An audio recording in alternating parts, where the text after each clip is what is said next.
Good morning दोस्तों, स्वागत है आपका आज के मुख्य समाचारों में। जी हां दोस्तों, आपको यहां पर देखने को मिलेंगी आज दिन भर की तमाम बड़ी खबरें मुख्य समाचार ब्रेकिंग न्यूज अपडेट्स के रूप में। तो चलिए दोस्तों, जान लेते हैं आज की पहली बड़ी खबर। केजरीवाल को मांगने पर भी नहीं दी जा रही दवाई, आतिशी का बड़ा आरोप, रची जा रही सीएम को जान से मारने की साजिश। जी हां दोस्तों, सीएम अरविंद केजरीवाल पर ईडी द्वारा घर का खाना खाकर जानबूझकर अपनी शुगर बढ़ाने का आरोप लगाने के बाद अब इस मामले में आम आदमी पार्टी की तरफ से भी जवाब दिया गया है। दिल्ली सरकार में मंत्री आतिशी ने कहा कि ईडी ने कोर्ट में अरविंद केजरीवाल के जेल में चीनी वाली चाय पीने, मिठाई खाने का झूठा आरोप लगाया। आतिशी ने कहा कि अरविंद केजरीवाल द्वारा बार बार मांगने पर भी उनको इंसुलिन नहीं दी जा रही है। केजरीवाल अपने डॉक्टर से वीडियो कॉन्फ्रेंस करना चाहते हैं तो ईडी उसका भी विरोध कर रही है, क्योंकि आप लोग केजरीवाल को जान से मारना चाहते हैं। आतिशी ने दावा किया कि बीजेपी चुनाव में अरविंद केजरीवाल को नहीं हरा पाई, इसलिए उनकी जान लेने का षड्यंत्र रचा जा रहा है। हर व्यक्ति जानता है कि बीते 30 साल से अरविंद केजरीवाल को शुगर की बीमारी है और वे हर रोज अपने शुगर को कंट्रोल में करने के लिए 54 यूनिट इंसुलिन लेते हैं। किसी भी डॉक्टर से पूछ लीजिए कि इतनी मात्रा में इंसुलिन वही व्यक्ति लेता है जिसे बहुत गंभीर शुगर की बीमारी हो। चलिए दोस्तों, जान लेते हैं इसके बाद अगली बड़ी खबर। आलिया भट्ट और साक्षी मलिक टाइम के टॉप 10 में। Microsoft CEO Satya Nadella, world bank president Ajay Bagga और एक्टर डायरेक्टर देव पटेल के भी हैं नाम। जी हां दोस्तों, टाइम मैगजीन ने बुधवार को 2024 के लिए दुनिया के 100 प्रभावशाली हस्तियों की लिस्ट जारी की। इसमें actress Alia Bhatt, wrestler Sakshi Malik, world bank के अध्यक्ष अजय बग्गा, माइक्रोसॉफ्ट के सीईओ सत्या नडेला और एक्टर डायरेक्टर देव पटेल का नाम भी शामिल है। दोस्तों, लिस्ट में अमेरिका के energy loan program office director Jigar Shah, खगोल विज्ञान और येल विश्वविद्यालय में फिजिक्स की प्रोफेसर प्रियानंदा नटराजन भी शामिल है। इसके अलावा भारतीय मूल की रेस्तरां मालकिन अस्मा खान और दिवंगत रूसी विपक्ष नेता एलेक्सी नवलिनी की पत्नी यूलिया नवलनाया को भी जगह दी गई है। चलिए दोस्तों, जान लेते हैं इसके बाद अगली बड़ी खबर। नेस्ले के बेबी फूड्स में एक्स्ट्रा शुगर, केंद्र ने कहा जांच कराई जाएगी। कंपनी के शेयर 3% गिरे, 8,137 करोड़ का हो गया नुकसान। जी हां दोस्तों, नेस्ले के प्रोडक्ट आपने भी खाए होंगे। अगर आपके घर में छोटे बच्चे हैं तो आपने जरूर नेस्ले के बेबी फूड्स को अपने बच्चों को जरूर दिया होगा। लेकिन दोस्तों, एक चौंकाने वाली खबर आई है कि नेस्ले के ये जो फूड्स हैं यह बच्चों के लिए ज्यादा सही नहीं माने गए। इनमें शुगर की मात्रा बहुत ज्यादा आई है। ऐसी ही एक रिपोर्ट कुछ दिन पहले बॉर्नविटा के लिए आई थी। बॉर्नविटा को हेल्थ ड्रिंक की कैटेगरी से निकाल दिया है सरकार ने। दरअसल दोस्तों, स्विट्जरलैंड की पब्लिक आई और international baby food action network IBFAN ने अपनी रिपोर्ट में कहा है कि नेस्ले भारत सहित एशिया और अफ्रीका के देशों में बिकने वाले बच्चों के दूध और सेरेलिक जैसे फूड प्रोडक्ट्स में अतिरिक्त शक्कर और शहद मिलाती है। इस रिपोर्ट के बाद नेस्ले इंडिया का शेयर 3% गिर गया। इससे कंपनी की मार्केट वैल्यू 8,137.49 करोड़ गिरकर 2.37 लाख करोड़ रह गई। दरअसल दोस्तों, स्टॉक एक्सचेंज BSE NSE में भी कंपनी से इस मामले पर सफाई मांगी गई है। वैसे दोस्तों, कमेंट करके बताइए, बच्चों के लिए इस तरह के फूड सेफ होते हैं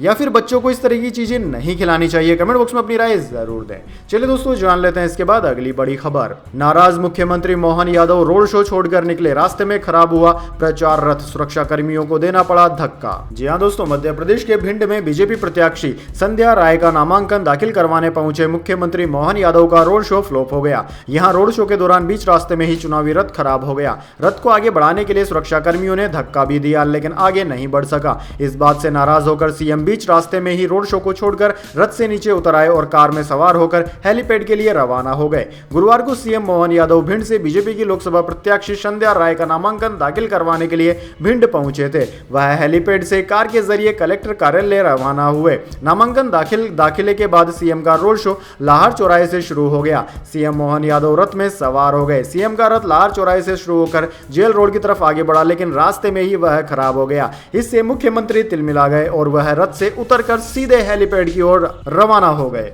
चलिए दोस्तों, जान लेते हैं इसके बाद अगली बड़ी खबर। ईरान के कब्जे वाले जहाज से भारत लौटी महिला क्रू, अभी भी 16 भारतीय शिप पर मौजूद। जयशंकर बोले, मोदी की गारंटी सभी जगह काम करती है। जी हां दोस्तों, ईरान ने ओमान की खाड़ी से जब्त किए गए शिप से छोड़ी गई महिला भारतीय डेक कैडेट एन टेसा जोसेफ को भारत लौटा दिया है। गुरुवार को एन टेसा जोसेफ केरल के कोचिन एयरपोर्ट उतरी। उनका यहां रीजनल पासपोर्ट अधिकारी ने स्वागत किया। दोस्तों, जोसेफ की वतन वापसी पर विदेश मंत्री एस जयशंकर ने खुशी जताई है। उन्होंने एक्स पर लिखा कि शानदार काम, इंडियन एम्बेसी खुशी है कि एन टेसा जोसेफ घर पहुंच गई है। चलिए दोस्तों, जान लेते हैं इसके बाद अगली बड़ी खबर। गुलाम नबी आजाद नहीं लड़ेंगे लोकसभा चुनाव, जम्मू कश्मीर की अनंतनाग सीट से वापस लिया नाम। जी हाँ दोस्तों, डेमोक्रेटिक प्रोग्रेसिव आजाद पार्टी के अध्यक्ष गुलाम नबी आजाद 2024 का लोकसभा चुनाव नहीं लड़ेंगे। उन्होंने नॉमिनेशन फाइल करने के बाद अपना नाम वापस ले लिया। गुलाम नबी आजाद जम्मू कश्मीर की अनंतनाग सीट से अपना नामांकन दाखिल किए थे। दरअसल दोस्तों, आजाद ने 2022 में कांग्रेस छोड़ दी थी। उन्होंने कांग्रेस के साथ अपने 5 दशक लंबे जुड़ाव को समाप्त करते हुए राजनीतिक संगठन डेमोक्रेटिक प्रोग्रेसिव आजाद पार्टी का गठन किया। इससे पहले आजाद ने 2014 का लोकसभा चुनाव उधमपुर संसदीय क्षेत्र से लड़ा था और वह भारतीय जनता पार्टी के नेता जितेंद्र सिंह से हार गए थे। चलिए दोस्तों, जान लेते हैं इसके बाद अगली बड़ी खबर। अमित शाह ने गुजरात में चुनाव प्रचार की शुरुआत की। केंद्रीय गृह मंत्री के गांधीनगर में आज 3 रोड शो हुए। रात को वेजलपुर में जनसभा की। जी हां दोस्तों, गांधीनगर लोकसभा सीट से बीजेपी उम्मीदवार और केंद्रीय गृह एवं सहकारिता मंत्री अमित शाह 19 अप्रैल को नामांकन फार्म भरने जा रहे हैं। इससे पहले उनके गांधीनगर लोकसभा के अंतर्गत तालुकाओं में 3 रोड शो हुए। दोस्तों, अमित शाह ने कांग्रेस नेता राहुल गांधी के आरोपों पर जवाब देते हुए कहा कि जब उन्हें कांग्रेस ही गंभीरता से नहीं लेती है तो आप क्या ले रहे हैं। इस बार प्रधानमंत्री मोदी 400 पार लोकसभा सीटों के साथ एक बार फिर से प्रधानमंत्री बनने जा रहे हैं। चलिए दोस्तों, जान लेते हैं इसके बाद अगली खबर। प्रधानमंत्री पर जमकर बरसी कांग्रेस प्रवक्ता सुप्रिया श्रीनेत। कहा, बैलेट पेपर से चुनाव हो जाए तो मोदी को झोला उठाकर जाना पड़ेगा। भ्रष्टाचार चैंपियन है प्रधानमंत्री। जी हां दोस्तों, बिलासपुर में कांग्रेस की राष्ट्रीय प्रवक्ता सुप्रिया श्रीनेत ने गुरुवार को मीडिया कर्मियों से बातचीत की। उन्होंने नरेंद्र मोदी पर हमला बोलते हुए कहा कि आज की तारीख में प्रधानमंत्री केवल राहुल गांधी से डरते हैं। उन्होंने कहा कि आज अगर बैलेट पेपर से चुनाव हो जाएं तो मोदी जी को झोला पकड़कर जाना पड़ेगा। सुप्रिया श्रीनेत ने इलेक्टोरल बॉन्ड के सवाल पर भी प्रधानमंत्री मोदी पर तंज कसा। उन्होंने कहा कि अभी भाजपा सरकार में चंदा दो धंधा लो का दौर चल रहा है। उन्होंने आरोप लगाया है कि मोदी भ्रष्टाचार के चैंपियन है और भाजपा वॉशिंग मशीन चला रही है। चलिए दोस्तों, जान लेते हैं इसके बाद अगली खबर। 21 राज्यों की 102 सीटों पर वोटिंग आज। 2019 में भाजपा 40, डीएमके 24, कांग्रेस 15 और अन्य ने 23 सीटें जीती थी। जी हां दोस्तों, 2024 लोकसभा चुनाव के फर्स्ट फेज में शुक्रवार यानी कि 19 अप्रैल आज 21 राज्यों और केंद्र शासित प्रदेशों के 102 सीटों पर वोटिंग हो रही है। 2019 में इन सीटों पर सबसे ज्यादा भाजपा ने 40, डीएमके ने 24, कांग्रेस ने 15 सीटें जीती थी। अन्य को 23 सीटें मिली थी। चुनाव आयोग के मुताबिक इलेक्शन के पहले फेज में कुल 1625 कैंडिडेट्स मैदान में हैं। इनमें से 1491 पुरुष और 134 महिला उम्मीदवार हैं। इनमें महिलाएं केवल 8% हैं। चलिए दोस्तों, जान लेते हैं इसके बाद अगली बड़ी खबर। दुबई में बारिश, 75 साल का रिकॉर्ड टूटा। भारतीय दूतावास का हेल्पलाइन नंबर जारी। पाकिस्तान और अफगानिस्तान में 135 लोगों की मौत। जी हां दोस्तों, पाकिस्तान, अफगानिस्तान और कई खाड़ी देशों में पिछले 4 दिनों से हो रही बारिश के कारण हालत खराब हो गए हैं। यूएई में बारिश ने 75 सालों का रिकॉर्ड तोड़ दिया। दुबई में बाढ़ जैसे हालात देखते हुए वहां मौजूद भारत के वाणिज्य दूतावास ने हेल्पलाइन नंबर जारी किया है। वहीं पाकिस्तान और अफगानिस्तान में बारिश की वजह से बाढ़ आ गई है। अब तक इस बाढ़ से 135 लोगों की मौत की खबर है। इनमें से 70 लोग अफगानिस्तान में तो वहीं 65 ने पाकिस्तान में दम तोड़ दिया। ओमान में भी बाढ़ के चलते 20 लोगों की मौत की खबर है। चलिए दोस्तों, जान लेते हैं इसके बाद अगली बड़ी खबर। नारायण राणे का फिर से महाराष्ट्र का सीएम बनने का ख्वाब अधूरा, अब लोकसभा में पहुंचने के लिए मशक्कत।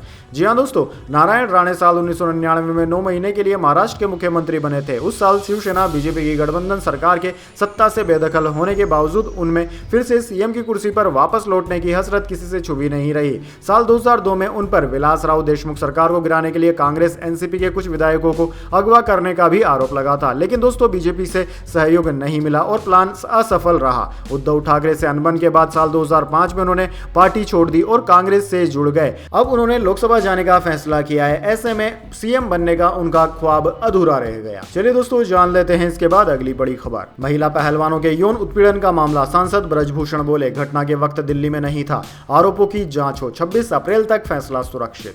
जी हां दोस्तों, केसरगंज उत्तर प्रदेश के सांसद और WFI wrestler federation of India के पूर्व अध्यक्ष ब्रजभूषण शरण सिंह गुरुवार को दिल्ली के रावज एवेन्यू कोर्ट पहुंचे। अदालत ब्रजभूषण के खिलाफ यौन उत्पीड़न मामले में आरोप तय करने के लिए फैसला सुनाने वाली थी। हालांकि ब्रजभूषण का दावा है कि घटना के वक्त 7 सितंबर 2022 को वे दिल्ली में नहीं थे, इसलिए इन आरोपों की जांच की जाए। उन्होंने CDR की कॉपी भी मांगी। दलीलों की बाद कोर्ट ने 26 अप्रैल तक के लिए फैसला सुरक्षित रख लिया है। दिल्ली पुलिस ने इस मामले में जून 2023 में ब्रजभूषण के खिलाफ चार्जशीट दायर की थी। उनके खिलाफ धारा 354, 354A, 354D और 506 के तहत आरोप लगाए गए हैं। चलिए दोस्तों, जान लेते हैं इसके बाद अगली बड़ी खबर। इजराइल पर हमला ईरान को पड़ा महंगा। यूएस ब्रिटेन ने ड्रोन कंपनियों पर नए प्रतिबंध लगाए। जी हां दोस्तों, अमेरिका और ब्रिटेन ने गुरुवार को ईरान पर ताजा प्रतिबंध लगाए हैं। बहरहाल यह चिंता बढ़ गई है कि तेहरान का इजराइल पर अभूतपूर्व हमला मध्य पूर्व में एक बड़ी जंग को भड़का सकता है। अमेरिकी वित्त विभाग के विदेश मंत्री नियंत्रण ऑफिस ने ईरान में 16 लोगों और 2 संस्थाओं को निशाना निशाना बनाया। ये कंपनियां 13 अप्रैल को इजराइल पर हमले में इस्तेमाल किए गए ड्रोन के इंजन को बनाती है। अमेरिका ने इस्पात उत्पाद में शामिल 5 कंपनियों और ईरानी वाहन निर्माता बहमन समूह की 3 सहायक कंपनियों पर भी प्रतिबंध को मंजूरी दी है, जिन पर ईरान की सेना और अन्य समूहों को सजो सामान से समर्थन देने का आरोप है। चलिए दोस्तों जान लेते हैं इसके बाद अगली बड़ी खबर, लेकिन उससे पहले मेरी आपसे एक छोटी सी रिक्वेस्ट है, अगर दोस्तों आपको अभी तक हमारी न्यूज़ पसंद आई है तो इसे एक छोटा सा लाइक जरूर दे दीजिए, और अगर आपको पसंद नहीं आई है तो बेशक आप डिसलाइक भी कर सकते हैं, लेकिन दोस्तों लाइक और डिसलाइक जरूर कीजिए, क्योंकि दोस्तों यही हमारी मेहनत का फल होता है और इसी से पता चलता है कि आपको हमारी वीडियोज़ पसंद आ रही है या नहीं। तो चलिए दोस्तों जान लेते हैं आज की अगली बड़ी खबर। लगातार चौथे दिन गिरा बाजार, सेंसेक्स 454 अंक नीचे बंद। बेबी फूड में ज्यादा शुगर की रिपोर्ट से नेस्ले का शेयर 3% लुढ़का। जी हां दोस्तों, शेयर बाजार में गुरुवार को लगातार चौथे दिन गिरावट देखने को मिली। सेंसेक्स 454 अंक की गिरावट के साथ 72,488 के स्तर पर बंद हुआ। वहीं दोस्तों निफ्टी में भी 103 अंकों से ज्यादा की गिरावट देखी गई। ये 22,044 के स्तर पर बंद हुआ। आज के कारोबार में सेंसेक्स के 30 शेयरों में से 23 में तेजी और 7 में गिरावट देखने को मिली। भारतीय एयरटेल टॉप गेनर रहा। ये 3.97% बढ़कर 1265 रुपए पर बंद हुआ। वहीं सबसे ज्यादा 3.05% की गिरावट के साथ नेस्ले 2469 रुपए पर बंद हुआ। दोस्तों बात करें निफ्टी 50 के टॉप गेनर और टॉप लूजर स्टॉक्स की, तो दोस्तों निफ्टी 50 के टॉप 3 गेनर्स में एयरटेल, पावर ग्रिड और बजाज ऑटो रहे, जबकि निफ्टी 50 के टॉप 3 लूजर्स में अपोलो हॉस्पिटल्स, नेस्ले इंडिया और टाइटन रहे। चलिए दोस्तों जान लेते हैं इसके बाद अगली बड़ी खबर। नवाजुद्दीन सिद्दीकी के खिलाफ छेड़छाड़ का मामला हुआ खत्म। पुलिस की अंतिम रिपोर्ट अदालत में मंजूर। 2012 में लगा था आरोप। जी हां दोस्तों, मुजफ्फरनगर की विशेष पोस्को अदालत ने छेड़छाड़ के मामले में बॉलीवुड अभिनेता नवाजुद्दीन सिद्दीकी समेत सभी 5 आरोपियों को क्लीन चिट देने वाली पुलिस की क्लोजर रिपोर्ट गुरुवार को मंजूर कर ली। विशेष लोक अभियोजन प्रदीप बालियान ने बताया कि विशेष पोस्को न्यायाधीश रितेश सचदेव ने नवाजुद्दीन सिद्दीकी की पत्नी आलिया द्वारा कई बार मौका दिए जाने के बावजूद जवाब के लिए अदालत में पेश नहीं होने पर क्लोजर रिपोर्ट स्वीकार कर ली है। आलिया ने अभिनेता नवाजुद्दीन सिद्दीकी और उनके परिवार के 4 सदस्यों के खिलाफ छेड़छाड़ का मामला दर्ज कराया था। इसमें आरोप लगाया गया था कि अभिनेता नवाजुद्दीन सिद्दीकी के भाई मिन्हाउद्दीन ने 2012 में परिवार की एक नाबालिग सदस्य के साथ कथित तौर पर छेड़छाड़ की थी, जबकि अन्य आरोपियों ने उसका साथ दिया था। चलिए दोस्तों जान लेते हैं इसके बाद अगली बड़ी खबर। ईडी का आरोप, केजरीवाल जानबूझकर आम मिठाई खा रहे ताकि ब्लड शुगर बढ़े और जमानत मिले। आतिशी बोली वे रोज 54 यूनिट इंसुलिन लेते हैं। जी हां दोस्तों, दिल्ली के मुख्यमंत्री अरविंद केजरीवाल पर परिवर्तन निर्देशालय ने गुरुवार 18 अप्रैल को बड़ा आरोप लगाया। ईडी ने रावत एवेन्यू कोर्ट में कहा कि वह तिहाड़ जेल में जानबूझकर मीठा खा रहे हैं ताकि इससे उनका शुगर लेवल बढ़ जाए और उन्हें मेडिकल के आधार पर जमानत मिल जाए। ईडी ने कहा कि केजरीवाल को टाइप 2 डायबिटीज है, लेकिन वह जेल में आलू पूड़ी, आम और मीठा खा रहे हैं। केजरीवाल शराब घोटाले मामले में तिहाड़ जेल में 18 दिन से बंद है। कोर्ट ने उन्हें घर का खाना खाने की अनुमति दी है। वहीं दिल्ली की मंत्री आतिशी ने कहा कि अरविंद केजरीवाल रोज 54 यूनिट इंसुलिन लेते हैं, उन्हें सीवियर डायबिटीज है। ईडी केजरीवाल का घर का खाना बंद कराना चाहती है। चलिए दोस्तों जान लेते हैं इसके बाद अगली बड़ी खबर। ईवीएम वीवीपैट वेरिफिकेशन पर 5 घंटे सुनवाई, फैसला रहा सुरक्षित। सुप्रीम कोर्ट ने पूछा वोटर्स को वोटिंग पर्ची क्यों नहीं दे सकते। इलेक्शन कमीशन बोला इसका गलत इस्तेमाल होगा। जी हां दोस्तों, ईवीएम और वीवीपैट पर्चियों की 100% क्रॉस चेकिंग की मांग को लेकर सुप्रीम कोर्ट में सुनवाई हुई। जस्टिस संजीव खन्ना और जस्टिस दीपांकर दत्ता की बेंच ने एडीआर समेत अन्य वकीलों और चुनाव आयोग की 5 घंटे दलीलें सुनी। याचिकाकर्ताओं की तरफ से एडवोकेट प्रशांत भूषण, गोपाल शंकर नारायण और संजय हेगड़े पैरवी कर रहे हैं। Prashant Bhushan association of democratic reforms की तरफ से पेश हुए। वहीं चुनाव आयोग की ओर से एडवोकेट मनिंदर सिंह और केंद्र सरकार की ओर से सॉलिसिटर जनरल तुषार मेहता मौजूद थे। एडवोकेट प्रशांत भूषण ने कोर्ट के सामने एक रिपोर्ट पेश की जिसमें आरोप लगाया कि केरल में मॉक पोलिंग के दौरान भाजपा को ज्यादा वोट जा रहे थे। इस पर कोर्ट ने चुनाव आयोग के वकील मनिंदर सिंह से पूछा कि यह कितना सही है। सिंह ने कहा कि यह खबरें झूठी और बेबुनियाद है। इसके बाद दोस्तों जान लेते हैं अगली बड़ी खबर। ईडी ने शिल्पा शेट्टी का फ्लैट अटैच किया, राज कुंद्रा का बंगला और शेयर भी शामिल। मनी लॉन्ड्रिंग केस में 97 करोड़ की प्रॉपर्टी कुर्क। जी हां दोस्तों, परिवर्तन निदेशालय ने शिल्पा शेट्टी और उनके पति राज कुंद्रा की 97.79 करोड़ की प्रॉपर्टी कुर्क की है। इसमें शिल्पा शेट्टी का जुहू वाला फ्लैट और राज कुंद्रा के नाम पर रजिस्टर्ड बंगला और इक्विटी शेयर भी शामिल है। मामला 2002 के बिटकॉइन पोंजी स्कीम घोटाले में मनी लॉन्ड्रिंग से जुड़ा है। ईडी ने एक्स पर एक पोस्ट के जरिए यह जानकारी दी। ईडी के एक्शन के बाद राज कुंद्रा और शिल्पा के वकील प्रशांत पाटिल का बयान सामने आया है। उन्होंने कहा है कि ईडी की जांच में राज और शिल्पा पूरा सहयोग करेंगे, वहीं हमें निष्पक्ष जांच पर भी पूरा भरोसा है। चलिए दोस्तों जान लेते हैं इसके बाद अगली खबर। कबीर सिंह के एक्टर को संदीप रेड्डी ने दी धमकी, बोले तुम्हारा चेहरा एआई से रिप्लेस कर दूंगा। एक्टर ने कहा अपने बयान पर कायम रहूंगा। जी हां दोस्तों, एक्टर आदिल हुसैन ने एक पॉडकास्ट में फिल्म कबीर सिंह को लेकर बयान दिया था। उन्होंने कहा कि मुझे जानकारी नहीं थी कि वो किस तरह की फिल्म होगी। मुझे पहले पता होता तो मैं उस फिल्म में कभी काम नहीं करता। उनकी कही बात पर संदीप रेड्डी वांगा ने रिएक्ट करते हुए कहा कि अब मैं आपके चेहरे को एआई की मदद से रिप्लेस करके आपको शर्मिंदगी से बचाऊंगा। अब एक बार फिर आदिल ने संदीप के रिएक्शन का जवाब दिया है। आदिल ने जवाब दिया है कि मैं अपने बयान पर कायम रहूंगा। चलिए दोस्तों जान लेते हैं इसके बाद अगली बड़ी खबर।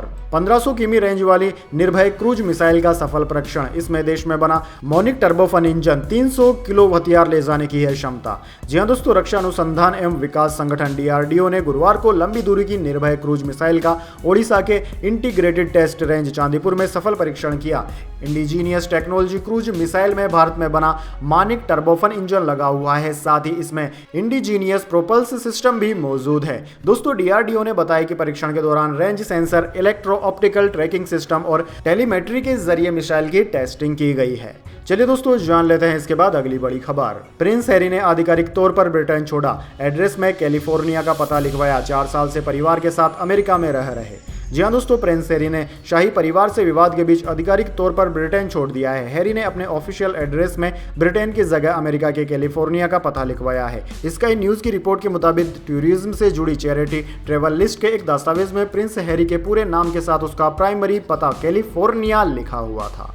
चलिए दोस्तों जान लेते हैं इसके बाद अगली बड़ी खबर। यूक्रेन बोला जंग हारे तो तीसरा विश्व युद्ध होगा, दुनिया का सिक्योरिटी सिस्टम तबाह हो जाएगा। रूस के मिसाइल हमले में 17 की मौत। जी हां दोस्तों, यूक्रेन के प्रधानमंत्री डेनिस शमिहाल ने कहा है कि अगर यूक्रेन रूस से जंग हारता है तो दुनिया में विश्व युद्ध हो जाएगा। बीबीसी से बातचीत करते हुए यूक्रेनी प्रधानमंत्री ने अमेरिकी कांग्रेस से आर्थिक मदद से जुड़ा बिल पास कराने का आग्रह किया। पीएम शमिहाल ने कहा कि हमें युद्ध लड़ने के लिए आज आर्थिक मदद की जरूरत है, कल या परसों नहीं। अगर हम मिलकर यूक्रेन की सुरक्षा नहीं करेंगे तो यूक्रेन हार जाएगा। इससे दुनिया की सुरक्षा से जुड़ा ढांचा तबाह हो जाएगा, कई जगहों पर युद्ध छिड़ जाएंगे और तीसरे विश्व युद्ध होने की नौबत आ जाएगी। दरअसल दोस्तों, अमेरिका में शनिवार को यूक्रेन के लिए आर्थिक मदद से जुड़े बिल पर वोटिंग होने वाली है। इसमें यूक्रेन को 5.09 लाख करोड़ रुपए की आर्थिक मदद देने की बात की गई है। बिल के प्रपोजल में यूक्रेन के अलावा इजराइल और इंडो पैसिफिक देशों का भी नाम है।